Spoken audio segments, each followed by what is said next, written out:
Situated outside the sleepy village of Montmello lies a state-of-the-art circuit which allows contemporary Grand Prix machinery to reach their limit. Today, thanks to the beauty of sim racing, a Grand Prix masterpiece of old takes on this Spanish circuit. Welcome to Grand Prix Legends, live from Circuit de Barcelona-Catalunya, here on the Global SimRacing Channel. I'm Peter Mackay, and I am privileged to be joined in the booth by the better half of Double Scotch, Ryan Walker.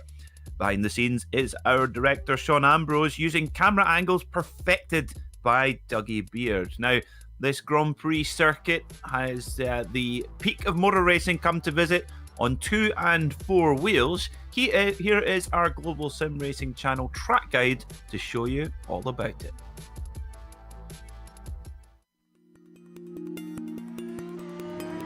Welcome to Circuit de Barcelona. The home of the Spanish Grand Prix for nearly 30 years, it's easy to forget that this is a relatively recently built track in Europe. It's known for its long, sweeping corners and hosts the highest level of open-wheel and motorcycle racing.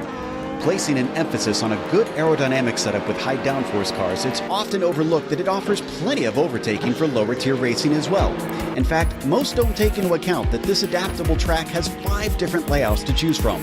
These range from the nearly 3-mile-long Grand Prix version to the minuscule 1-mile club circuit. Because of the pit straight being the longest acceleration zone, Elf is the most likely spot for drivers to get a pass done. After that, your next hope might be into La Caixa, which, depending on which layout you use, could be a sharpened set of 2 turns or one long hairpin with an opening radius. In the early 2000s, a chicane was added close to the end of the lap, but the old Europe car corner can still be run. The Spanish fans have some gorgeous views from the many hills dotted along the track. And with the international fame this place has built over time, it's no wonder they're almost always full come race day.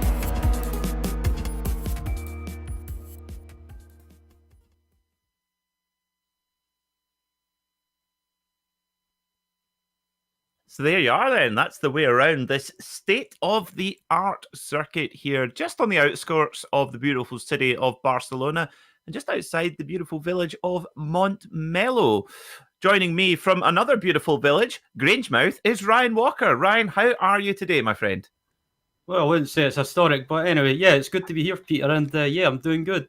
And yeah, let's go into some details about the track. The track is 2.94 miles in length, and it's got a bit of history and a lot of series I've visited here in the past. The series to have visited here recently or in the past is the FIA Sports Car Championship or the European Touring Car Championship, and the DTM, the European Le Mans Series, the GT World Challenge Europe, and a whole range of other series. And also it's famous for hosting the Formula 1 Spanish Grand Prix. So yeah, basically you name it, it's been here. And today it will be host to the Grand Prix Legends Series. And the nature of the track is high-speed corners, and you've got that long straight, and then yeah, there's a few places you can try and make a pass, but have to be very, very careful. And yeah, I think we should be in for a fantastic race today. We certainly will be, yes. And of course, I remember this track back in 2012 was the last time Williams Formula 1 Grand Prix team won a race with Pastor Maldonado. That's still the only Venezuelan Formula 1 race winner. And most beautifully, the late Lady Virginia Williams was in attendance that particular day as well. Let's take a look at the race details for today. We are 21 laps from a standing start here at Barcelona. And critically, the drivers can set up the car however they wish. And with these old Grand Prix machines, back in 1967, this Lotus 49 was created. So getting that setup right, really, really important. Ryan, why don't you take us through the championship standings, how they look right now? So yeah, and in the F1 Championship, it's currently being led by Rafael Dorado, who took his first win of the season at the Bell Elliott in Detroit. But Mick Claridge is still there in second place, 30 points behind. And Rob Olenek is in third place, rounding out the top 3, with Norway's Ove Trengrade in fourth. And rounding out the top 5 in that championship is Alessandro Parigi. And how's the F2 Championship looking, Peter? Well, Togo Husada, the Japanese, is leading by 32 points from Yanni Lehmann in second, with Andrew Schumacher third, Dave Cohen fourth, and John Olsen in fifth.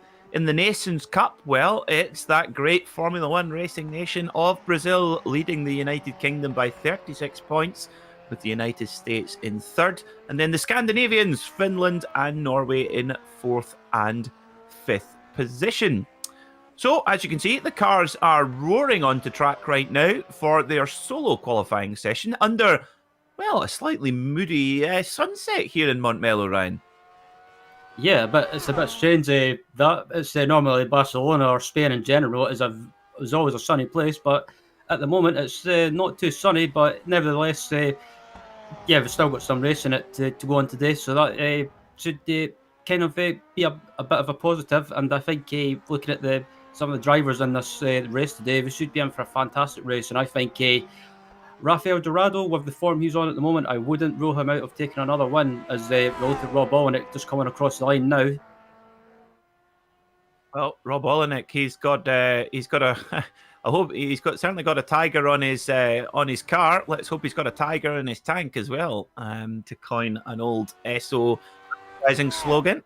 Colin Bentley coming over the line as well in a Lotus, another British name. Togo Husada comes over the line. So just the drivers getting up to speed right now, and we'll start to see the flying laps coming in not too long. So let's have a look at the number 18 of John Olsen with the blue helmet with black peak cap. Now, one of our new runners in iRacing joined the service in March at the start of the global pandemic. So coming around the final corner, let's see what pace John can set. He will go to provisional pole, we know that. First man over the line. 141.092 for John. He will go around to take another one. Juan Costa hits the top with a 140.0. Oh, quick pace from him. Parigi, 0.3 of a second behind Costa. Tizier, 0.6 back. Here goes Rafael Dorado, last week's winner. And he goes to provisional pole, 139.966. Quick lap from there, Ryan. Yeah, absolutely. Dorado continuing where he left off last week at Belle Isle, and just looking at Chris Engler as well, coming around the final corner to complete his lap by the looks of it. And yeah, it'll be interesting to see where he goes, and he comes across the line, and it looks like he goes 12th actually, so a decent lap from Hengler. Oh, and Rob Olenek goes to pole position, edges out Dorado by over 1/10 of a second. Brilliant stuff from the man from the United States. Colin Bentley goes over the line. Where does he go? He comes in. I'm trying to find him on the timing screen. He goes 11th. Togo Husada coming over the line. The Japanese, 141.2 from him. Ovi Trengeride, the Scandinavian, in the number 4. Sliding through the final corner. It's a quick final corner here, especially without the now modern chicane. And they're coming in thick and fast here, Ryan. Yeah, absolutely. It looks like everyone's basically went out on track at the same time to get all the laps done. There's riding on board with Juan Costa, who gets it sideways heading into the final corner. And it looks like he just basically blew his lap. Yep, here is Chris Kamikaze Murakami coming over the line now. 141.5, his best so far. Will Tyler, can he have anything to say about it? 141.2, he doesn't improve there. Dorado, this is his last chance. 2 laps of qualifying. 139.8. Oh, he misses by 67 thousandths of a second. What can Yuri Geisen do? He stays 9th. And Rafael Dorado just a whisker off pole position. Yeah, absolutely. So it's not always a bad thing though around Barcelona. I mean, you've still got if he gets a good start and he can try and get in front, he might be able to pull away, but looking at Colin Bentley coming around the final couple of corners now to complete his lap, and it looks like he could be on a decent lap as well as he's just about to come up to the line now. Can he improve as he comes up to the line now? And no, he can't.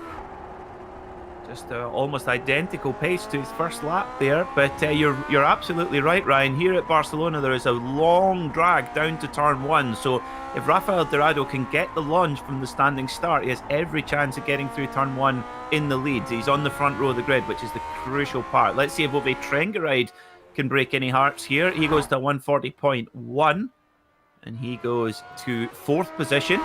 Here's Jim McGill, the man from Ohio. I hope his city is still there when he gets back. As I look at Chris Murakami as well, he's just about to come across into the final come into the final corner rather to complete it. As actually he's already done. Oh, now look at Antonio Reis. You look at the front nose cone of that car. It's got a kind of bird peak, a bird bill on the front there of the nose. I like that. That's very cool. Nice design there from Antonio Reis. I don't know what kind of bird it is, but we'll try and get a closer look at that later on in the day. Looks like to me, Ryan, that the majority of the drivers have laid their best pace, but let's see if Terry Worth has anything to say about it. No, he does not. And I tell you what, look at that. Terry Worth in the classic Lotus paint scheme, the British Racing Green with yellow stripe down the middle. But I think we're about done, Ryan. Yeah, it looks like it. Looks like everyone's completed the lap, but they're just going around getting some extra practice before the race. And yeah, pretty much everyone's done. And yeah, we're just about to head to the grid now. Let's have a look then how they line up for this Grand Prix Legends contest here at Circuit de Barcelona-Catalunya. On pole position, Rob Olenek, a 1:39.8. Great lap from him, with Rafael Dorado just missing out by a whisker for pole position. On the second row of the grid will be Juan Micosta and Ovi Trengaride. Row 3 will see Andre Schumacher and Alessandro Parigi. Row 4 will be Sebastian Tizier and Antonio Reis. And row 5 will be Yuri Geisen and John Olsen. Ryan. Starting in 11th is Bill Tyler. Alongside him is Japan's Togo Hasada. 13th is Colin Bentley, with Finland's Jan Lehmann in 14th. Alongside him in 15th is Chris Marikami, with the German Eric Luckel in 16th. Lars Olsen in 17th, with Emmanuel Pereira in 18th. Chris Engler in 19th. And round out the 20 is John Van Dorn. In 21st place will be Randy Hoff alongside Jim McGill. Row 12, Andrew Bruneau and Hideki Koivisto. Row 13, Michael Griesinger and Douglas Nelson. Row 14, Terry Worth and Andrew Eng. And Eugenie Massa and Dave Cohen round out the top 30 runners for this Grand Prix Legends race here at Barcelona, a circuit which was only built in 1991 and since then has hosted the very top level of Grand Prix racing, both on 2 and 4 wheels. And Ryan, as you know, I'm a massive fan of motorcycle racing. Back in 2009 here, we saw Valentino Rossi pulling one of the best overtaking manoeuvres you're ever likely to see here at Barcelona over his great rival Jorge Lorenzo. And it looks like all the drivers are keen to go. It looks like we've got more or less everyone on the grid lined up. And isn't that a wonderful sight? Lotus 49s lined up in all kinds of colours. Now, how much would that be worth in the real world? My word, 30 Lotus 49s. So we prepare, ready to go then. Olenek on pole, Dorado along beside him. We wait for the lights to raise. The revs go up. And we are green, and big puff of smoke as the drivers dip the clutch, and off we go here at Barcelona. It's a good start from Olenek, but Dorado even quicker. He's got the inside line, he's got the run on Olenek, I think, unless he can do something about it on the brakes. Oh, they collide. What have you seen, Ryan? No, I was just watching Dorado get sideways, and he was so close to having contact with Olenek, but thankfully both of them managed to survive turn 1 and turn 2. Holy moly, that was close. Well, that's given the lead back to Olenek. It looked like Dorado had it signed, sealed and delivered. But no, Rob Olenek snatches the lead back from Dorado. We saw Dorado drive to a pretty dominant win here at Detroit last week. But it looks like it's going to be quite different today, as we've got the number 4 of Ovi Trengaride right in the battle as well.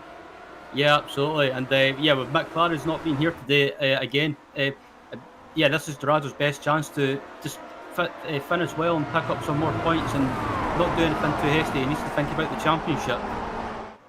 Great point. Yes, he does. He doesn't want to get involved in any incidents. This is very much a free kick for him, with Mick Claridge not here for the second week in a row. Braking hard into La Caixa hairpin and into the stadium section. You'll see a lot of spectators around here in this kind of bowl section here. Round they go then, down towards Europe car. So a turn named after a hire car, so it's obviously a hot spot for accidents there. Heading down towards New Holland, named after tractors. So some bizarre corner names here at Circuit de Barcelona-Catalunya. Onto the endless front straight they go then. Can Dorado get in the draft of Olenek? Yeah, just watching Dorado now, and he's not getting as close as I thought he would, because the top 3 head into turn 1, and Dorado just slips out from behind just to show he's there and try and distract Olenek. He gets sideways in turn 1 and turn 2. He manages to hold it. Oh, that was close. That was very close indeed. And actually, Dorado definitely had to back out of it there to avoid clattering into the back of Olenek. So, this has been a tense start to this race. And watch out for Trengaride in third, because he's just watching all this going on. A little lock up there from Olenek as well. Coming in to Repsol corner, now into the very tight left of Seat and down towards the Worth chicane. This is a little, you can sometimes spring a surprise here, but it's very, very gutsy. Oh, tell you what, Dorado is really wanting to make a move here as we ride on the shoulder cam of Rafael Dorado with the red peak, the black peak and red helmet. Round they go, this fast right-hander, a little bit of oversteer on the exit there, the steering wheel wriggling back and forward in his hands, hard on the brakes into La Caixa, down the gearbox. You see the Smith dials, with the dial just flicking back and forth there as he goes down the gearbox, working this Cosworth DFB engine really, really hard. And, well, I tell you what, who is also working hard is Rob Olenek. He's got big pressure on here from Dorado.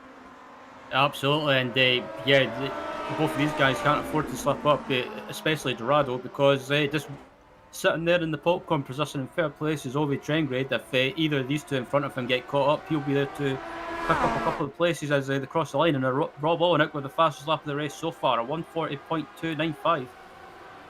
Brilliant stuff from Rob Olenek, just steadying the ship. And I love that, the popcorn position. I've never heard that one before, Ryan. Is that a Ryan Walker original, that one? It could be, but I'm not letting my secret out. Claim it. It is. There you go, Ryan Walker original. It'll give you that one. There we go. So as they head down towards Seat once more, and or Repsol, sorry, and they go round here. This is a really close battle already, and they've dropped Kwame Costa. He's already nearly 3 seconds off the back of this. As little mistake from Olenek on the exit, and here goes Dorado. Dorado on the inside. Dorado's going to try and get this late on the brakes. Can he get it sealed up? Olenek goes around the outside onto the curb, and Dorado has to back out of it. They're side by side. Olenek just about defends. Can he hold on to it? Can he seal the position back up? Another moment for Olenek. Here goes Dorado on the inside into La Caixa. Trengerud at the back. Oh, someone's off in the background. Huge crash behind, but let's stay on the leaders. Oh my word. This has gone off. We'll get a replay. Oh, and Dorado goes through, and Olenek did everything he could there, but two little mistakes, and that gave Dorado the lead. Now, can Dorado break away? That is the question. Yeah, he's pulled away slightly already, but Rob Olenek, you could tell he felt the pressure by just getting sideways a couple of times through the lap, and Dorado took the opportunity to take the lead, and he's in the lead already as he crossed the line and heading down the home straight, and he's pulling away ever so slightly from Olenek, who's under pressure now from the Norwegian Trengrade. Okay, let's get a replay of what happened to Sebastian Tizier. It's a huge one. That is for certain. So here we go then. Let's see what happens to him. So it's going to see how this incident develops. So he's in a really big pack here. You can see the number 3 car just behind the car with the yellow helmet there. There he is. And he's getting very late on the brakes there in the number 3 machine with Parigi up ahead. Up they go then towards Campesa. And this is where it happens. Over the curbs. And does he lose it on his own? Yes, he does. He gets on the power. Oh my word. Gets on the power on the green painted part there, and there's no grip there, and he gets spat around into the wall.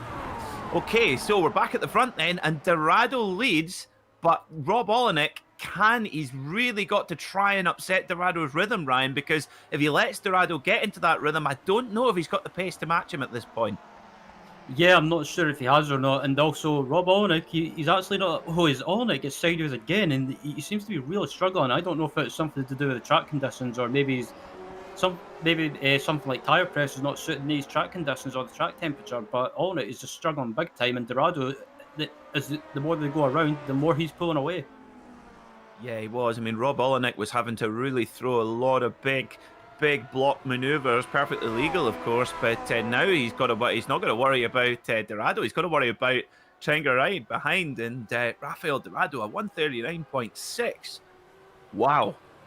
That is qualifying pace straight out of the gate here from Rafael Dorado, so he knows he's got an opportunity, and that's interesting, isn't it, Ryan? As soon as he got that clear air, he thought, right, I've got to push 100% to try and break the back of this race. Yeah, absolutely, because I think Ovi Trengrade, who's behind Olenek, I think he's quicker than Olenek at the moment, and he's just trying to get by, and I think if Trainwreck can get by, he can maybe try and close that gap down to Dorado. But if I'm Dorado, you've got to push and try and pull away as quickly as possible, just to build up a bit of a gap and try and maintain it. So what can Ovi Trengeride do? Is he's currently in the Ryan Walker popcorn position. Read into that what you like, what that means, and it means you've got the two cars in front of you, and he's just waiting for something to happen here. Let's go back to that. There's a big battle emerging for 6th spot, which Tizier just exited a couple laps ago, between Parigi and Yuri Geisen, and Yuri Geisen has got past Parigi. Oh no, sorry, my apologies. Parigi's a little bit further up the road. This is Geisen and Reese battling now as they head down into La Cascia hairpin. Really tricky there, and Geisen going very much on the defensive there in that pink and white car. And there's a little bit of a pack forming up behind them. We've got the Formula 2 Championship leader, Hisada, not far behind at all. He's there in that white machine, third in this pack, with Wambi Costa, who's fallen back a little bit as well. He is in 9th spot. Yep, and Yuri Geisen, he's been on good form recently as well. He took a podium position at Belle Isle, and I believe he took a podium position in the previous round before that, but nevertheless, he's having a good run of form at the moment.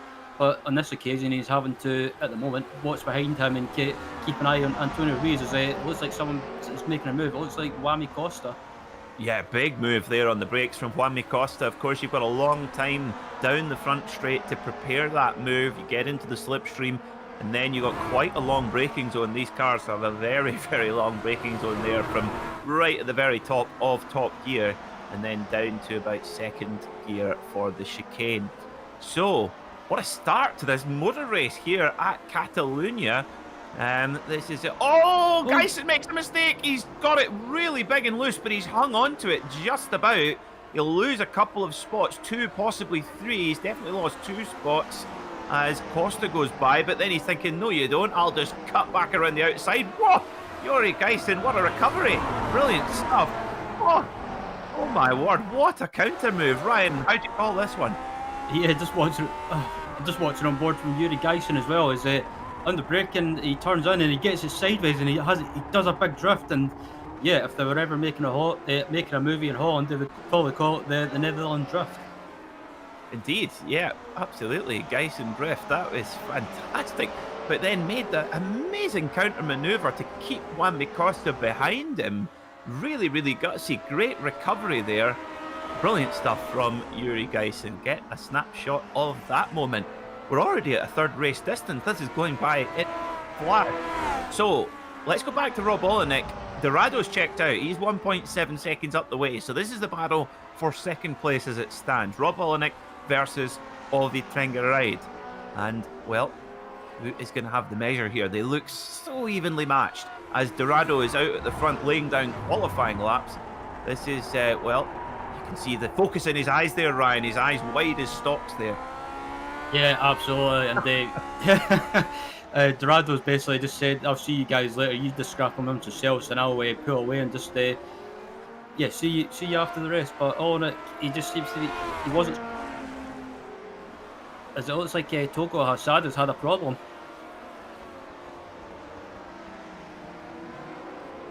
So let's get a look at this little issue here for Hasada, our Formula 2 Championship leader, Toro Hasada. He's still at the front of shot here. Let's see, he's in that white car with the red little nose cone, almost homage to the original Honda Grand Prix cars. Oh, just a little braking maneuver there. Just got a bit, I tell you what, recovered it well, Ryan. Didn't have a spin, that's the main thing. Might have lost a couple of spots, but was able to carry on nonetheless. And there you go, that's right. I'm quite proud of myself there, Ryan. I spotted that. It's you got Honda on the side of it, of course. That is a lovely replica of the Honda Grand Prix cars from the 60s. Yeah, absolutely. And I think he just realised that he was running wide and just let the car run wide instead of trying to fight it, and managed to regroup and get going again, and not, like you say, not lose too many positions. And he still, I think if I was him, you've just got to think about the F2 Championship and just maybe just finish and pick up the points. Indeed. So we're going to look at the this battle raging on between Yuri Geisen and Juanmi Costa. Geisen just ahead in the pink and white machine. Costa right behind with the black helmet. And, well, this is a position that Yuri Geisen, to everyone looking, would have thought, well, he's lost that place. But a brilliant switchback manoeuvre at the Worth chicane got that position back. So Geisen in 7th, Juan Costa in 8th. But Costa, you've got to think he's maybe got a bit more pace than where he is right now. He dropped back a little bit from his early position. But it looks like they are starting to haul in Rees just ahead. They're starting to recover that gap that Geisen lost. And here goes Juan Costa at that same chicane. Yuri Geisen's going to use the outside line. He knows it works. Side by side they go. Good respect from both drivers, and Geisen snatches back the position just when Juan Costa had the inside line. It's almost like Yuri Geisen's using the wet karting line there, Ryan. Yeah, I think he just realised that Costa was up the inside, and on the other hand, he could use that outside line to get a better run on the exit. And like you say, it seems to be the outside line seems to have a bit of grip as well. So we've got a problem here for the number 22 of Hideki Kavisto in the red machine with the white nose. Let's see what happened to Hideki. We're going to get a replay. Here we go then. Oh, he's gone off. Oh, there's 2 cars. There's one in the sand, one spinning around. So let's see. Oh, does he get a help? He does. He gets a help from, I think, is that Bentley? Or... Okay, let's get a look then. So, a little bit of a wiggle there from Hideki. Goes into the gravel. Comes back onto the track. Then there's the fast approaching Lotus, Team Lotus coloured car behind. Now, who's at the wheel of that car that made that up? It's Terry Worth, yes. So it's Terry Worth just getting a little bit unsettled there with the rejoin there of Hideki. So that's what happened to him. So the 22 car now all the way down in 21st position. So back to the battle for second place. It still rages on, and still Rob Olenek holding strong. And Ryan, Rob Olenek's defensive driving in this race has been absolutely superb. It has. He's been defended fairly. He's not been doing anything like massive blocks. He's been defended when he has to, and he's doing a good job, like you say. And Ovid Trengrade as well. You've got to give credit to him as well. He's not doing anything silly. He's not trying to make a lunge up the inside or any dive bombs. He's just been sitting there, just planning what he's going to do. And great racing between these two drivers. Yeah, typical laid-back Scandinavian, just biding his time, waiting for that moment to happen. Of course, Rob Olenek, he hasn't been immune to an occasional mistake, and that's maybe what Trengeride is banking on, perhaps just keeping him under pressure. As we see, we've got a back marker here, a lap down to contend with. That's the 31 car, 34 car. My eyesight is failing me. 31 of Robert Reynolds. They managed to get past cleanly. That's good news. Through the S's they go. Brilliant section in this, really. In these cars, normally in an F1 car, you just plant it around here and the aerodynamics hold you in like a Skeletric car. But here, in these Lotus 49s, you are slipping and sliding all the way around, well over the edge of grip. Absolutely, and this is why the Lotus 49 is one of my favourite cars from the laps I've done offline. It's such a fun car, and just being on the edge of it and just holding a slide just feels so rewarding, and it's a good test of car control as well. It certainly is. I mean, we saw two particular performances that stand out to me. We saw Jamie Fluke win at Imola a couple of weeks ago, but also our very own Kristen Challoner in the majors, winning by nearly a whole lap at Watkins Glen a month or so ago. This is a great little gaggle going on here between Loikel, Hisada, Bentley and Murakami. Hisada there in that white and red machine. Bentley in the sort of white and green car there, swapping around. Murakami in the red and white machine with the sort of Land of the Rising Sun logo on the side. So, this is... Oh, and here goes Murakami. Is he going to throw a kamikaze? No, he doesn't. Oh, can he get a cutback? Hisada goes a little bit wide. They go side by side into the stadium section. Hisada takes the position back. Quite a slow, tricky second gear corner here. You've got to try and get on the power. Come on, go, go, go. And there he goes. And this is a great battle here between Murakami and Hisada. Hisada using all the room and more on the exit there. Trying to get the power down, open up that wild Hosworth DFV V8 opening up all 400 horsepower as they scream down the start-finish straight once again. Yeah, and this, excuse me, as this pack heads down to turn 1 as well, and Chris Marikami, he could have made a lunge up the inside there round that long left-hander, but he decided not to do anything. And yeah, just looking at this pack of cars as well, it's absolutely fantastic. And no matter where you look, there's always a battle going on as well in the series, even at the front, mid-pack, or at the back of the field. It's always fantastic racing going on.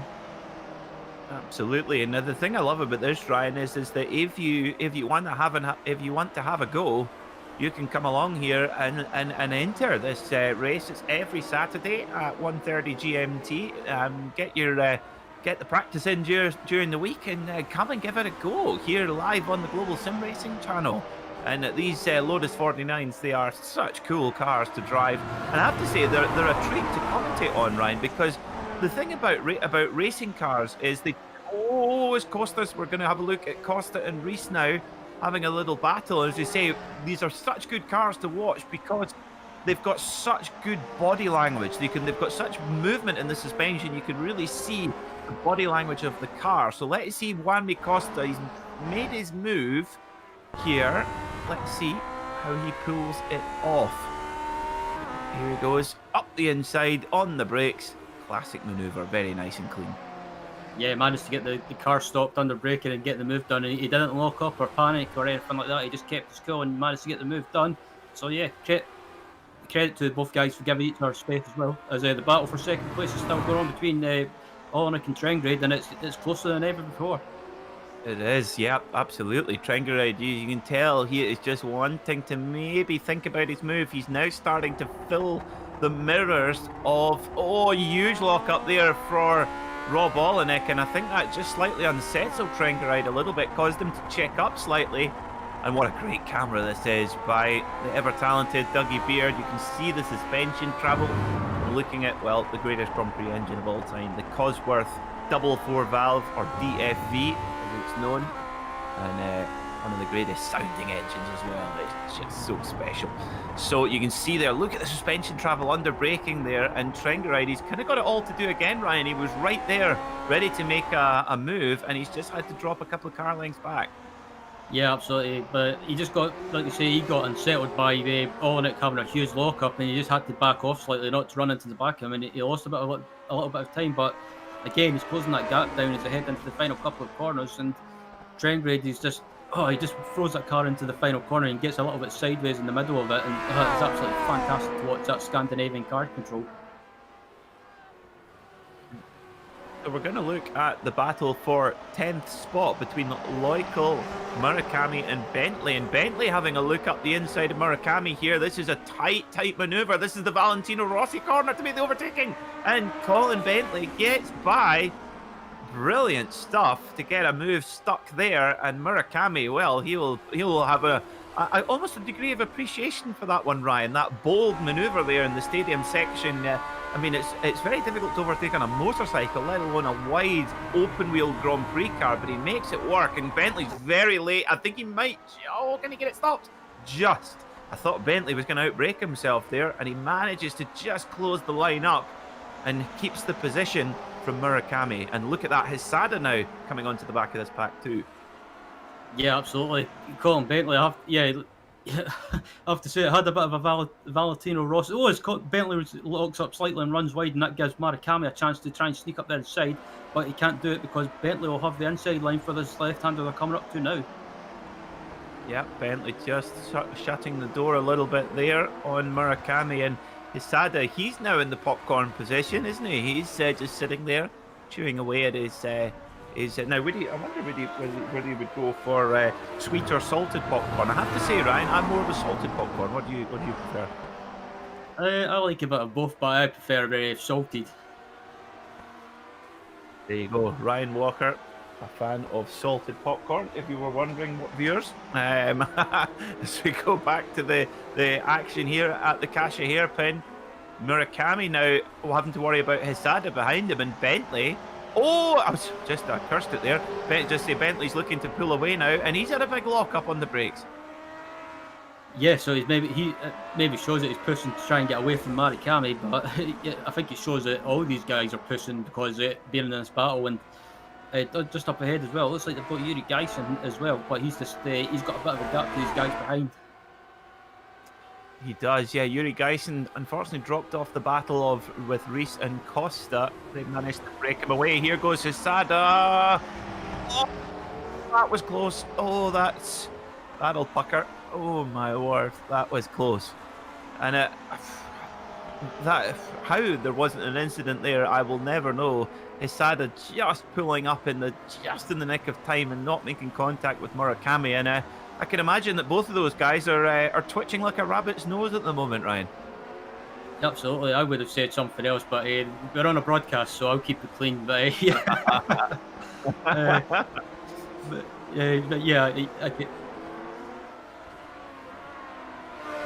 We go to Schumacher in the number 27 with Parigi right behind, and Andre Schumacher running a livery very close to my heart, the Tyrrell, the blue and white Tyrrell colours, driven by my fellow sideburn enthusiast Sir Jackie Stewart, and Schumacher running those colours on that car, trying to hold off the advances of Parigi there in the bright yellow helmet, right on the gearbox now of Schumacher. A little bit of really well controlled there from Parigi on the asking for the power. Really nice and smooth. He's in the draft now. Can he get the move? He's very far back at the moment, but he's getting closer.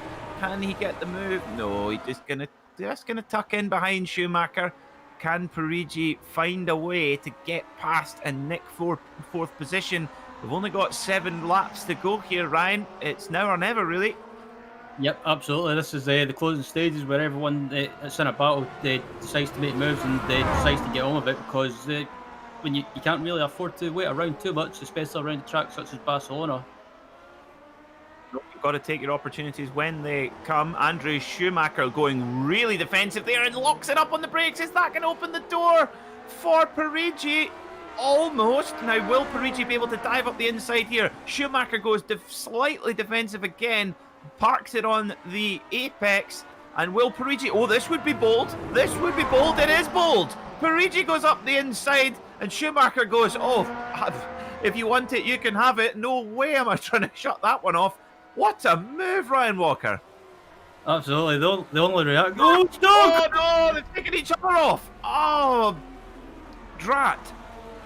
Oh, that is such a pity. Parigi on the brakes. He had the move done, and then he just moved into Schumacher's path there, it appeared. Let's get another look. So, Parigi in front, Schumacher behind. Schumacher is a little bit better on the brakes, and Parigi just moves across in the braking zone. That's a bit of a no-no for me. I don't know. Having a look at the replay, I would have to say that's 50-50. Very diplomatic, Ryan. I like it. That's very diplomatic. Well, that is a real pity. That was such a good battle between those guys. Parigi pulled off the move of the race on the inside of the very, very quick right-hander of Campsa. Oh, so, meanwhile, Rafael Dorado is just having a little post into the Spanish sunset here. So, meanwhile, chaos reigns in this battle for 10th place. Murakami now on the back of Bentley.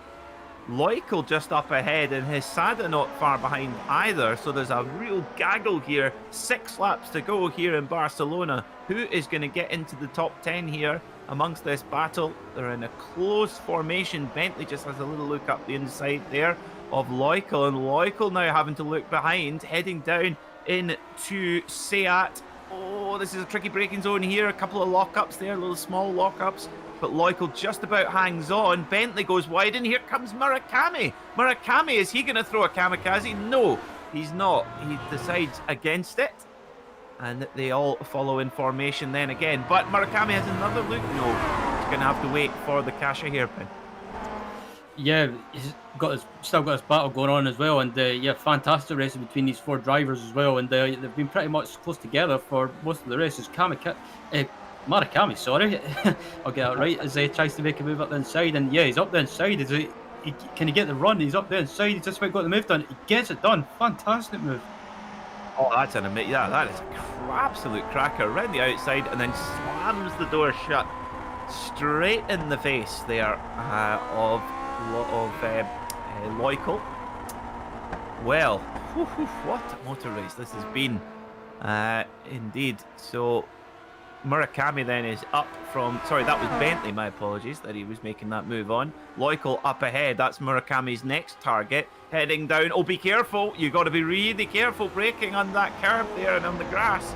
That can send you around, and Murakami's getting very, very scratchy now, coming through the fast S's here, and Murakami's just got a definite advantage there over Loicle. Where's he going to try this move? You know he's going to try it somewhere, Ryan.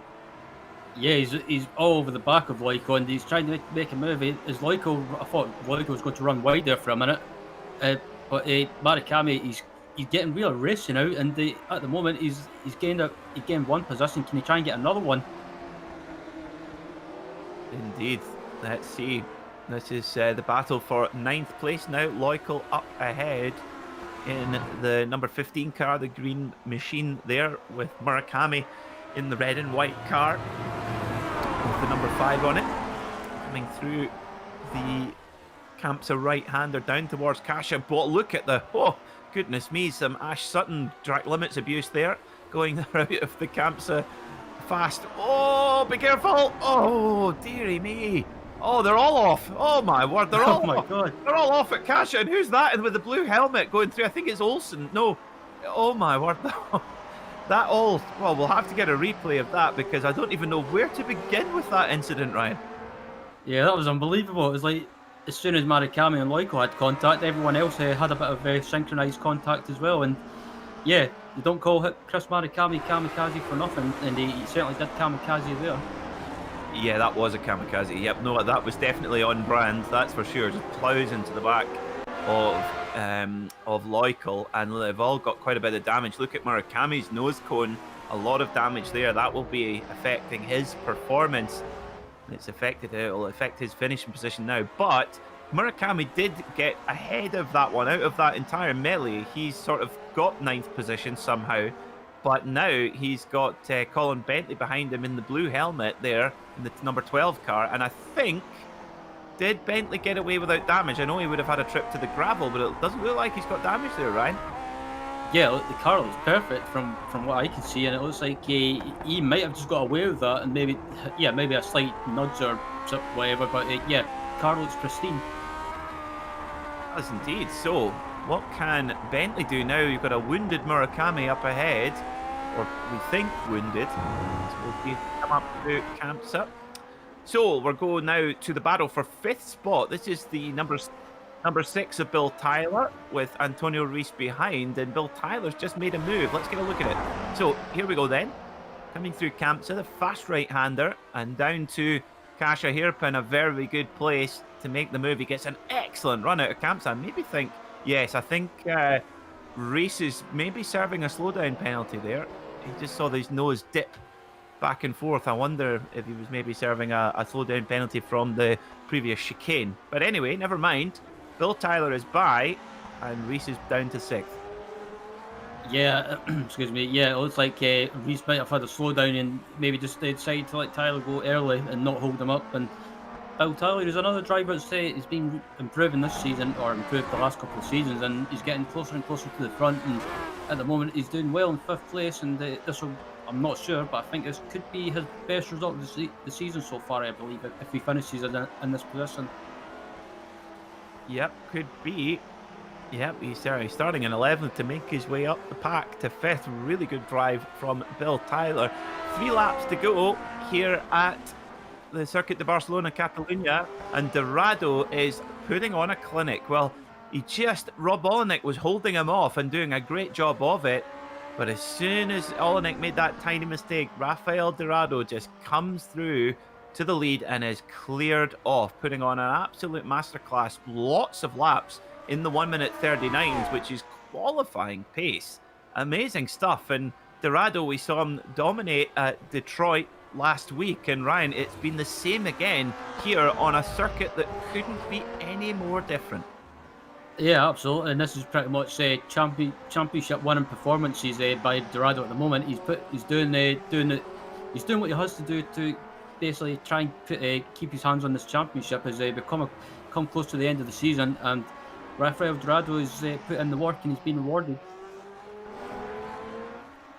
So we look back to the battle for 9th spot. Chris Murakami has got Colin Bentley on his case here. Now we know Murakami has a little bit of damage on the nose cone. How much performance is that taking away? It's hard to say.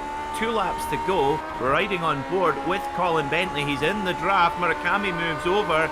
Colin Bentley goes to the outside to get the switch back on the inside. Murakami's very late on the brakes. Look at that. So they... Oh, that's a big lunge there from Bentley. That would have been a big ass to go past there, but he is all over the back of Murakami. And, well, Hisada in the white car there, he is just there waiting to profit from any kind of calamity. Bentley looks to the inside. Hisada's on the outside. Can Hisada go round the... Oh, he's going to try. Oh, dearie me, this is very, very close. Down towards Seat they go, and Murakami still defends. Yeah, Murakami's defending brilliantly at the moment, but I think it's just a matter of time before Bentley gets by. As we're on the last lap, I believe.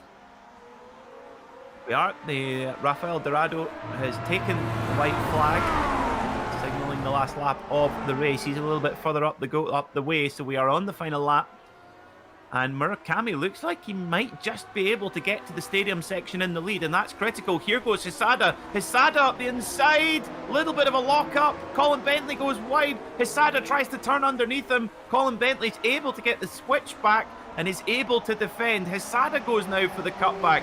Oh, it's going to be very close. You can't bump and barge in these cars. And it looks like Colin Bentley's just positioned his Lotus 49 in the perfect spot. Where is our leader? He must be over the line by now, surely. So we go through. Now, apologies, dear viewer. These drivers now starting their final lap. I do apologise. Dorado about halfway around the lap on his final lap. I do apologise. So one more to go. Murakami and Bentley, they've still got one more lap of defence. Yep, and if Colin Bentley and Hisada scrapping away has allowed Chris Murakami to pull away a little bit. As we're just about to go to our race leader Dorado now, who's coming around the final sector. So here we go then. Rafael Dorado in the number 2 in these beautiful Valvoline inspired colours. He has been, well, his performance has been inspired. Brilliant drive at Detroit, winner there, winner here again. He's making full advantage of the absence of Mick Claridge, and Rafael Dorado wins here in Catalunya and extends his lead at the top of the Grand Prix Legends Championship. Brilliant stuff there. He skids, he sweeps. Oh, goodness me, thank goodness. Sim Racing, my word. Rob Olenek comes over the line in 2nd spot. A brilliant day for him. And Ovi Trekker ride. Don't worry, folks, he was over the line. Don't worry. So he's in 3rd. Bill Tyler now in 5th, trying to hold off Antonio Reis, and it looks like he's going to do it as he come around the final corner. Can he hold him off? Yes, he can. Brilliant stuff from Bill Tyler, and that slowdown penalty, very important for Antonio Reis. So now Murakami still holding off Colin Bentley. They've dropped Hisada, so Hisada's maybe made a mistake. He's a long way back from these guys now. But it looks like Murakami is going to hold on in 9th. He was the man, definitely the catalyst of that earlier incident of 4 or 5 laps ago. But he's going to come over the line in 9th, followed by Colin Bentley. And there is Hisada, our Formula 2 leader as well.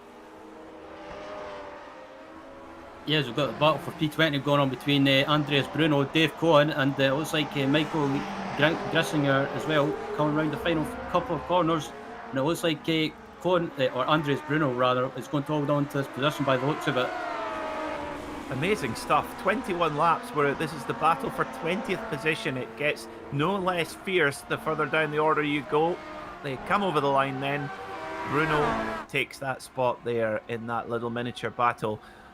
Well, what a race here at Barcelona in the Lotus 49 Grand Prix Legends Series. We're going to take a very, very short break here on the Global SimRacing Channel, and we will be right back with official results and hopefully some driver interviews as well. Do not go anywhere.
Well, welcome back to the Global SimRacing Channel, where we have just been treated to an excellent motor race here just outside the lovely village of Montmeló at the Circuit de Barcelona-Catalunya. This is how they finished then after all was said and done. Well, Rafael Dorado, once he got clear of Rob Olenek, he got off to a brilliant victory, 2 in a row now for the number 2 driver, and leads the championship in convincing fashion. Rob Olenek, a good drive from him, just one tiny mistake, but he finished second, a very strong result. Juan Costa got back onto the podium, a good fight back through the field for him. Bill Tyler was 4th, followed by Antonio Reis, Andrew Schumacher, Yuri Geisen, Chris Kamikaze Murakami in 8th, with Colin Bentley 9th, and Togo Hisada in 10th spot. Yeah, finishing in 11th was John Olsen, 12th place going to Germany's Eric Leichel. Chris Henley in 13th, with Klaus Olsen in 14th, Jim McGill in 15th, a great result for him after starting in 22nd. Terry Werf, another good result, starting in 27th, finishing in 16th, with Heideki Koivisto in 17th.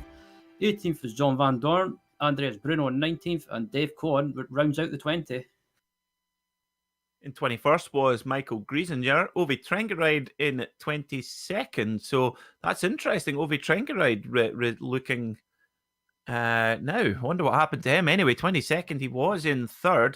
Eugenie Massa, 23rd. Douglas Nelson, 24th. Randy Hoff, 25th. Robert Reynolds, 26th. Andrew Eng, 27th. Yanni Lehman, Alessandro Parigi, and finally, the 30th spot was Emmanuel Pereira. So, joining us in the commentary box is our winner, our double winner, Rafael Dorado. Sir, how are you feeling about that? I'm really good, thank you. Very happy with today. I can imagine. Now, in the early stages, it was not easy. Rob looked to be defending pretty hard. How did you make your way by? Yeah, I made 2 major mistakes in qualifying both of my laps, so I ended up not starting at pole. And then it was a mixture of like a balance of taking risk to overtake Rob as soon as possible, but also not taking too much risk to maybe DNF. So I just tried to stay as close as possible, and as soon as he's made a mistake, I got the chance to pull alongside him on a place that's really, really difficult to pass, actually. And we were side by side for 3 or 4 corners, if I remember correctly. That was really intense, really nice battle I had with him. But after that, I managed to settle into a rhythm and open up a good gap. Well, you certainly did a good job laying down some qualifying laps, and in the championship now, it's looking pretty good, pulling a gap from Mick Claridge and from Rob Olenek there. How are you feeling heading into the last? Well, we've got 4 more rounds to go. I'm feeling quite confident. Unfortunately, Mick is not able to be here. I don't know when he will be able to come back. Hopefully soon. But I'm really happy because the competition is really tough. Rob Olenek is the previous season champion, so he's really, really fast. Ovi Trengeride also always shows up with really good pace. So I will try to keep pushing, keep practicing a lot to try to clinch this championship. Well, we wish you all the very best of luck with that, Rafael. Thank you so much for coming to join us in the Global SimRacing Channel commentary box, and we look forward to seeing you again next week. All right. Thank you very much, guys. So next up, joining us in the commentary box is Rob Olenek, who is with Ryan Walker. Yeah, Rob finishing in 2nd place after a pretty intense race in the early stages with that battle with Rafael Dorado. But once Rafael got by Rob, it seemed to be a case of you had to settle for maybe just finishing on the podium and finishing in 2nd place. But Ovi Trengeride, he under huge pressure for most of the race. Talk us through it. Yeah, I was feeling great in practice. So far this week's been that way. Each practice track surface has been different than in the races. It looks really rubbered in and like blacker for some reason, and the car handles different. So I got the car feeling great out in practice, and then I put in an okay quali. It wasn't good, like great laps, but I was kind of surprised to be on pole. And then hearing Raf messed up both his laps makes sense. But it was hard to control the car into braking. I just kept making mistakes. And Raf got by, and I was in front of Ove, and I was actually in the race feeling guilty for holding Ove up, screwing up so much. And but I knew Ove and I were probably around the same pace, and I knew that I could just settle in a little bit. I'd stop making mistakes. But it really didn't happen. The car is just a lot more twitchy on the race surface than it is in practice. It kind of stinks too, because I really thought they could have given Raf a run for his money. It's just the car just feels different on this track. I don't know what it is. But congrats to him. I mean, he ran a great race. He kept putting in great laps. So it was making me push hard. And it's hard to push hard when someone's right behind you too. But I was, and I couldn't catch him. So, I mean, congrats to him. Had a great race. Yeah, you were saying, talking about the track in race conditions. Sorry, you were struggling a little bit. Do you think it was just was that maybe just something to do with tire pressures not suiting it, or is it just maybe not suiting your driving style? It was actually had more grip, and it was causing the car to not slide as nice as it normally does. So it was kind of twitchy, like it would bite when you were expecting it to slide a little. So you'd be coming in on the brakes, and usually you're trying to trail it off and kind of turn the car in, modulating the brake, and all of a sudden it's like kicking on you hard. And so it was just not easy to drive it that way. Maybe I could have run higher pressures or something and given it a little less grip. I wanted less grip, honestly. And excuse me. Yeah, I'll let you finish. No, I actually don't even know what I was going to say. As we look into Twin Ring Motegi next week, are you looking forward to that? 57 laps around that fantastic oval. Oh yeah, it's the oval. I'm looking forward to the oval every season. I used to not like ovals until I drove them in the 49, and every time we go there, it's fun. You might crash, you might not finish the race, but we'll probably have more races, which is always fun, and it's just so tight. I've never driven that one. Is that a short? It's got to be a shorter oval, right? I believe it's a shortest oval, I believe anyway, but I've not raced it myself. That'll be fun. I like those more than the ones where you just kind of full throttle the whole time. I like when you have to actually turn, use the brakes maybe a little is nice. So it should be a lot of fun.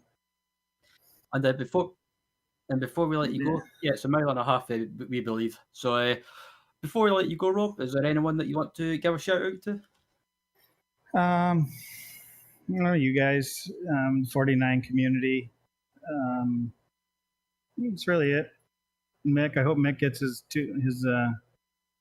some kind of rig put together and races with us for a little while longer. It would be good too. But I don't know. And Michelle, I heard Michelle was coming back this season. We haven't seen him yet. We're over halfway point, but really hope I see him someday. So, but can't wait to see the broadcast back. I'll talk to you guys later. Thanks for joining us in the booth, Rob. And that was Rob Olenek finishing in second place. And Pete, that was an absolutely fantastic race to watch today. It was an absolute treat to call the race with you, Ryan. And can't wait for next time out. That's about all we have time for you here on the Global Sim Racing Channel. Don't forget to tune in next time, same time next week, for the next round of the Grand Prix Legends series. A huge thank you to the companies that provide the software and the hardware for our broadcasts, and they are listed here on your screen. An additional thanks must also go to June Lalonde, who provides our wonderful music. See the screen for how to get a hold of more of her great work. Huge thank you must also go to the other half of Double Scotch, Ryan Walker, Sean Ambrose in our production booth, and Dougie Beard for the cameras for today's broadcast. If you'd like to find out more about us here at the Global Sim Racing Channel, including upcoming races, you can find information about that at theglobalsimracingchannel.com. Or you can check out our social media on Twitter at GSR Channel, Facebook at Global SimRacing Channel, and Instagram at GSRC_Gram. You can even represent us at the track with some GSRC merchandise by visiting our store, gsrc.storenvy.com. Don't forget to head on over to our YouTube page and hit that big red subscribe button as well, so that you never miss a moment here on the Global Sim Racing Channel. But until next time, race clean, race hard, and we will see you on the track.